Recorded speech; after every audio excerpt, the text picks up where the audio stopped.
हमारा देश एक कृषि प्रधान देश है और यहाँ पे लगभग 70% लोग कृषि पर ही निर्भर है। और यदि हम उन सभी लोगों की बात करें तो उनकी सबसे बड़ी समस्या है रासायनिक खाद और दवाइयाँ। जी हाँ, वर्तमान में जिस प्रकार से खेती से किसानों का मोह भंग हो रहा है उसका एकमात्र कारण रासायनिक खेती ही है। प्राचीन काल में जब हमारे पूर्वज जैविक आधार पर खेती करते थे तब कम खर्च में उत्पादन भी अच्छा मिलता था और लोगों का स्वास्थ्य भी अच्छा रहता था। और अब की बात करें तो कृषि में अत्यधिक रासायनिक खाद और दवाई के इस्तेमाल से जमीन बंजर बनने लगी है, उत्पादन भी कम हो गया है और खर्चा बढ़ता ही जा रहा है। हमारी सरकार भी इसी मामले में अब सतर्क हो गई है। केंद्र सरकार और राज्यों की सरकारें भी अपने स्तर पर किसानों को इसी बात के लिए जागरूक कर रहे हैं कि किसान जैविक पद्धति के आधार पर ही कृषि कार्य करें।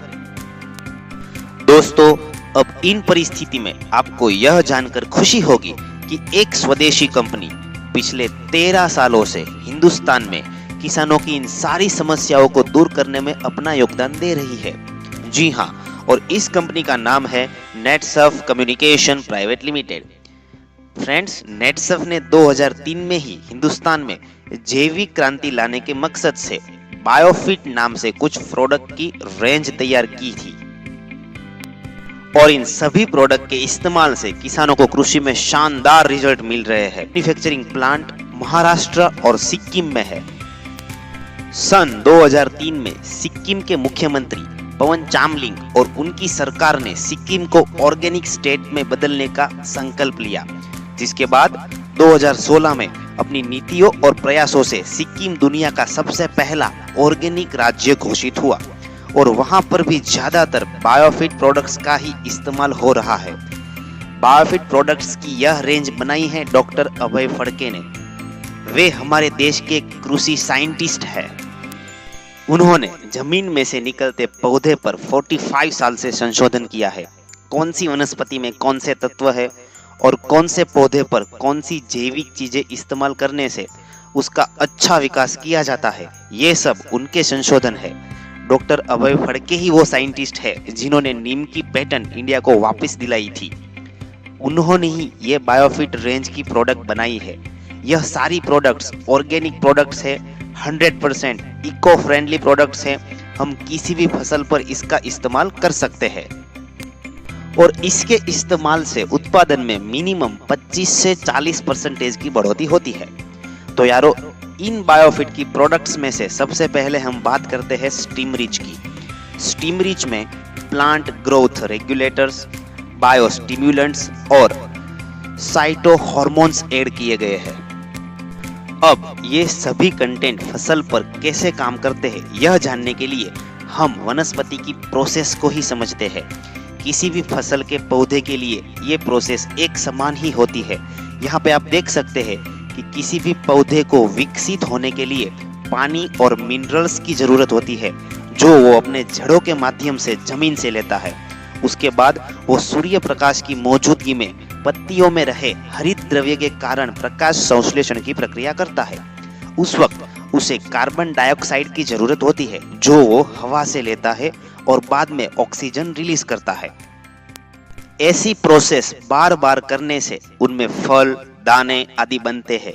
तो यदि हमें अच्छी फसल, अच्छा उत्पादन और अच्छा मुनाफा चाहिए तो इन सभी चीजें फसल को सही वक्त पर और सही मात्रा में देनी पड़ेगी। यहाँ पे आप देख सकते हैं कि अच्छी फसल के लिए कौन कौन सी चीजें जरूरी है। इनमें से सनलाइट, पानी, हवा, कार्बन डाइऑक्साइड आदि तो नेचुरली ही मिल जाते हैं, लेकिन minerals, macro and micro nutrients, plant regulators regulators यानी कि पीजीआर और बायोस्टिम्युलेटर्स की सही टाइम पर सही मात्रा में आवश्यकता होती है। यदि ये सभी चीजें खाद एवं जमीन के माध्यम से फसल को मिलती रहेगी तो ही हमारी फसल अच्छी होगी और हम ज्यादा उत्पादन पा सकेंगे।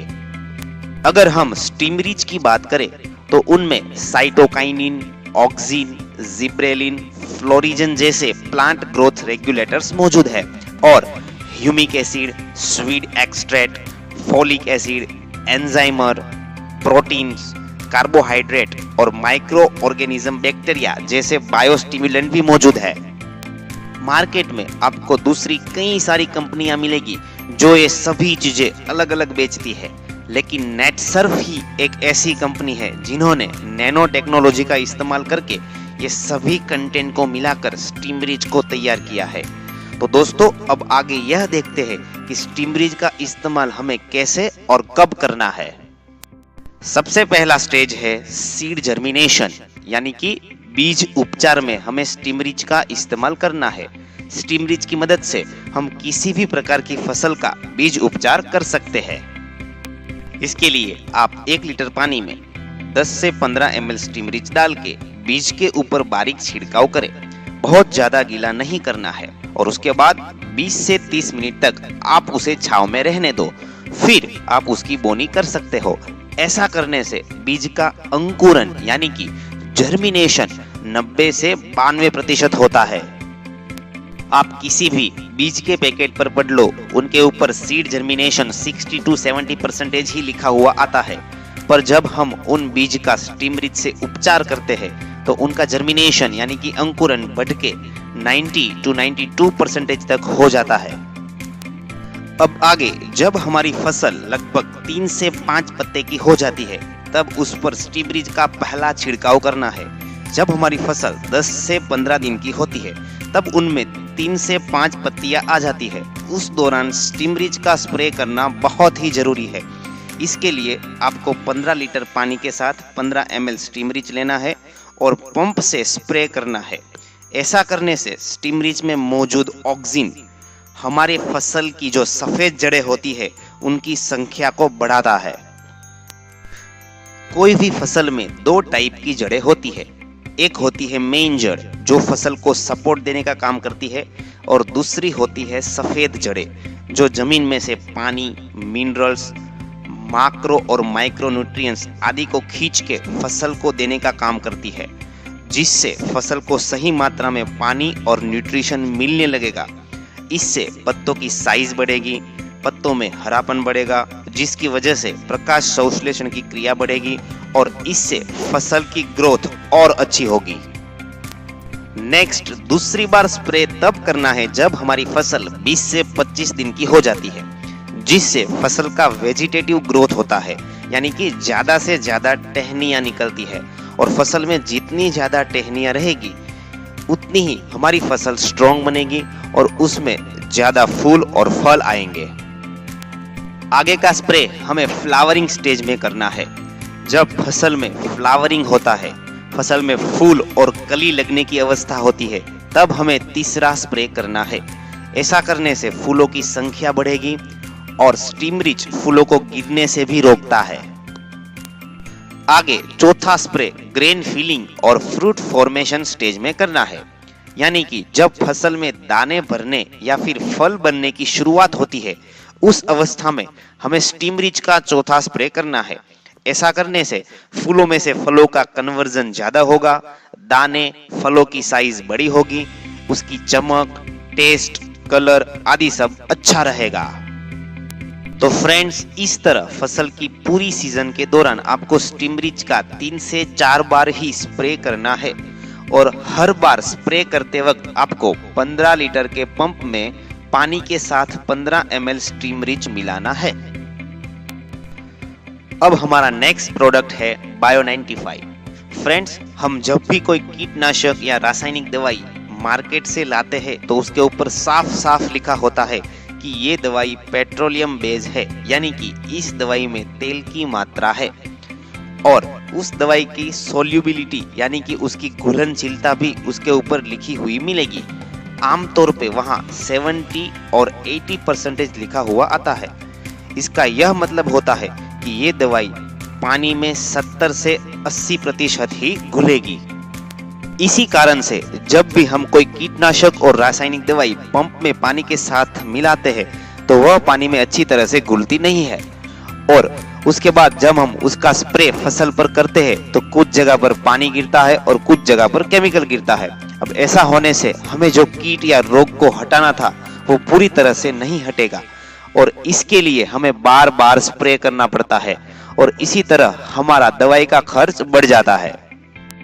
तो इस प्रॉब्लम को दूर करने के लिए यदि हम 15 लीटर के पंप में कोई भी कीटनाशक या दवाई के साथ 5 ml बायो 95 डालेंगे तो वह एक मिक्सिंग एजेंट का काम करता है।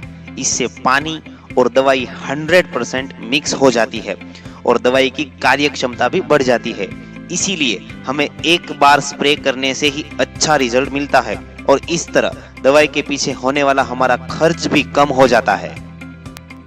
बायो 95 के इस्तेमाल से दूसरा बेनिफिट यह मिलेगा कि कोई भी दवाई फसल पर अच्छी तरह से स्प्रेड होगी और वह पत्ती पर चिपकी रहेगी, यानी कि बायो 95 स्टिकिंग और यूनिफॉर्म स्प्रेडर का भी काम करता है। नॉर्मली हम कोई भी कीटनाशक का छिड़काव फसल के पत्तों के ऊपर ही करते हैं और आपको तो यह बात मालूम ही होगी कि ज्यादातर कीड़े पत्तों के नीचे के भाग पर होते हैं, लेकिन हमारी दवाई ऊपरी भाग से नीचे तक पहुंचती ही नहीं है। लेकिन जब हम उनमें बायो 95 का इस्तेमाल करेंगे तो वह कोई भी दवाई को ऊपर से नीचे तक पत्तों के सारे भाग में फैला देता है और इससे दवाई की कार्य क्षमता में बढ़ोतरी होगी और फसल को कीट और रोग से मुक्ति मिलेगी। बायो 95 प्रोटेक्शन का भी काम करता है। जब बहुत ज्यादा धूप होती है, टेम्परेचर ज्यादा होता है, तब बायो 95 फसल को सूर्य के यूवी किरणों से भी प्रोटेक्ट करता है। फ्रेंड्स, बायो 95 एक सहायक का काम करता है। हम इसे पेस्टिसाइड्स, फंगीसाइड्स, हर्बिसाइड्स, इंसेक्टिसाइड्स या किसी भी दवाई के साथ इस्तेमाल कर सकते हैं। आपको इसे स्टिमरीज के साथ भी इस्तेमाल करना है, यानी कि हम जब भी पंप से फसल पर स्प्रे करने जाते हैं तब हमें उस पंप में 15 लीटर पानी के साथ 5 ml बायो 95 लेना ही लेना है। अब हमारा आगे का प्रोडक्ट है NPK। दोस्तों, किसी भी फसल को अच्छी तरह से विकसित होने के लिए 14 न्यूट्रिएंट्स की जरूरत होती है, जिनमें से 6 मैक्रोन्यूट्रिएंट्स है और 8 माइक्रोन्यूट्रिएंट्स है। यहाँ पे मैक्रो का मतलब होता है ज्यादा मात्रा में लगने वाले न्यूट्रिएंट्स और माइक्रो का मतलब होता है कम मात्रा में लगने वाले न्यूट्रिएंट्स। यहाँ पे आप देख सकते हैं कि मैक्रोन्यूट्रिएंट्स में nitrogen, potassium, phosphorus, magnesium, calcium और सल्फर शामिल है, जबकि माइक्रोन्यूट्रिएंट में iron, manganese, boron, zinc, copper, chlorine, निकल और मोलिब्डियम शामिल है। पहले के टाइम में इनमें से ज्यादातर न्यूट्रिएंट्स हमारी जमीन में मौजूद थे, लेकिन अब रासायनिक खाद के इस्तेमाल से इनकी मात्रा धीरे धीरे कम होने लगी है। आज के जमाने में रासायनिक खाद यानी कि ज्यादातर यूरिया और DAP का ही इस्तेमाल हो रहा है। यदि हम यूरिया की बात करें तो उसकी बोरी पे लिखा हुआ होता है कि 46% नाइट्रोजन, जिसका मतलब यह होता है कि यदि हम 100 kg यूरिया लेते हैं तो उनमें से 46 किलोग्राम ही नाइट्रोजन होता है और बाकी का 54 किलोग्राम मटेरियल बिन उपयोगी होता है, जो हमारी जमीन में मौजूद न्यूट्रिएंट्स को मिटा देता है और क्षार को ऊपर खींचता है। इसीलिए हमारी जमीन धीरे धीरे क्षार वाली और बिन उपजाऊ होने लगती है। अब ऐसी सिचुएशन में NPK ही एक ऐसी प्रोडक्ट है जो नेचुरल तरीके से जरूरी न्यूट्रिएंट्स फसल को दे सकता है। यहाँ पे N, P और K तीनों अलग अलग बोतलें हैं और इन तीनों में नेचुरल बैक्टीरिया होते हैं। यदि मैं N की बात करूँ तो इनमें अज़ोटोबैक्टर नाम के बैक्टीरिया होते हैं जो जमीन और हवा में से नेचुरल तरीके से नाइट्रोजन को एब्जॉर्ब करके फसल को देने का काम करते हैं। आपको शायद मालूम ही होगा कि हवा में 78% नाइट्रोजन मौजूद है, तो ये अज़ोटोबैक्टर बैक्टीरिया हवा में से भी मैक्सिमम नाइट्रोजन खींच के फसल को देते हैं। इसी तरह P के अंदर फॉस्फोरस सोल्यूबलाइजिंग बैक्टीरिया होते हैं और K के अंदर पोटाश सोल्यूबलाइजिंग बैक्टीरिया होते हैं। ये जमीन में से फॉस्फोरस और पोटाश को एब्जॉर्ब करके फसल को देने का काम करते हैं। NPK का CFU यानी कि कॉलोनी फॉर्मिंग यूनिट 10 की 12 घात है, जिसका आम मतलब यह होता है कि इसके 1 ml में 10 की 12 घात बैक्टीरिया यानी कि 1 लाख करोड़ बैक्टीरिया मौजूद है। अब अब हम इसके इस्तेमाल की बात करें तो हम NPK तीनों को एक साथ मिलाकर भी दे सकते हैं। जब भी NPK का इस्तेमाल करें तब जमीन में नमी होना अति आवश्यक है। आप NPK को ड्रिप्स के माध्यम से दे सकते हो, इसे ड्रिंचिंग के माध्यम से भी दे सकते हो और खेत में खुले पानी में भी इसे दिया जाता है। इस दौरान आपको 2 एकड़ के लिए NPK तीनों को 1-1 लीटर यूज करना है। यदि आप ड्रिंचिंग करते हो तो आपको 15 लीटर के पंप में NPK तीनों को 15 ml से 30 ml तक की मात्रा लेनी होगी। फसल जब 15 से 30 दिन की होती है तब इसका पहला डोज दिया जाता है और उसके 25 से 30 दिन बाद NPK का दूसरा डोज दिया जाता है। हम NPK के साथ दूसरे जैविक खाद, सेंद्रीय खाद, गोबर के खाद आदि भी यूज कर सकते हैं। यदि कोई किसान अब तक रासायनिक खाद यूज करता आया है और इस साल से वो NPK का इस्तेमाल शुरू करता है तो उसको इसके साथ रासायनिक खाद का इस्तेमाल धीरे धीरे कम करते जाना है। एग्जाम्पल के तौर पे कोई किसान हर साल 10 बोरी रासायनिक खाद यूज करता था और जब वो NPK का इस्तेमाल शुरू करता है तो उसको पहले साल 6 बोरी ही यूज करना है, दूसरे साल NPK के साथ 4 बोरी यूज करना है, तीसरे साल 2 बोरी और चौथे साल 1 बोरी। ऐसा करते करते 4 साल के बाद वो 100% जैविक खेती पर आ सकता है। इस दौरान किसान भाइयों को ये खास ख्याल रखना है कि NPK और रासायनिक खाद को कभी भी एक साथ इस्तेमाल नहीं करना है। इन दोनों के बीच में कम से कम 5 से 7 दिन का गैप रखना अति आवश्यक है। अब फ्रेंड्स, हमारा नेक्स्ट प्रोडक्ट है शेट यानी कि सॉइल हेल्थ एनहांसमेंट टेक्नोलॉजी, जिसका आम मतलब होता है जमीन की हेल्थ को अच्छा बनाना। यह एक ऐसा प्रोडक्ट है जिसमें काफी सारे बायोस्टिमुलेंट्स ऐड किए गए हैं। फ्रेंड्स, हमने आगे भी बताया था कि humic acid, seaweed extract, folic acid, enzymes, proteins, carbohydrates, micro organisms, ये सभी चीजें बायोस्टिमुलेंट्स है जो फसल को ग्रोथ करने में मदद करते हैं। इनमें फसल के लिए जरूरी माइक्रो न्यूट्रिएंट्स भी अवेलेबल है। यह एक स्टीमरिच के जैसा ही जबरदस्त प्रोडक्ट है। किसी भी फसल में इंस्टेंट रिजल्ट के लिए आप चाहे तो स्टीमरिच, शेट और बायो 95 को मिला के उसका छिड़काव भी कर सकते हो। शेत के अंदर मौजूद बैक्टीरिया खेत के जैविक कार्बन लेवल को बढ़ाते हैं और वे खेत के भौतिक, रासायनिक और जैविक प्रॉपर्टी को विकसित करने का काम करते हैं। आप इसे NPK के साथ 2 एकड़ में 1 लीटर की मात्रा में भी दे सकते हैं। शेड को आप जमीन में और पंप से स्प्रे के द्वारा दोनों तरीके से दे सकते हो। जमीन में देने के लिए इसकी मात्रा 2 एकड़ में 1 लीटर की है, जबकि 15 लीटर के पंप के साथ आप इसे 15 से 30 ml तक यूज कर सकते हैं। आगे का हमारा प्रोडक्ट है इंटेक्ट। फ्रेंड्स, अब तक हमने जो सारी प्रोडक्ट्स की बात की थी वो सारी फसल को विकसित करने के लिए जरूरी चीजें जैसे कि minerals, nutrients, biostimulants, plant regulators regulators देने वाली प्रोडक्ट्स है। लेकिन ये प्रोडक्ट यानी कि इंटेक्ट फसल का रक्षक है जो फसल को सकिंग पेस्ट यानी कि रस चूसने वाले कीटकों से बचाती है। वैसे देखा जाए तो एफिड्स यानी कि हरे मच्छर, लीफ हॉपर्स यानी कि तीड़, थ्रिप्स, व्हाइट फ्लाई यानी कि सफेद मक्खी, बीटल्स, माइट्स यानी कि मकड़ी, ये सभी सकिंग पेस्ट है जो हमारे फसल के शत्रु है। जब इनका अटैक होता है तब वे कीटक फसल में से रस चूसते हैं और हमारी फसल को नुकसान पहुंचाते हैं।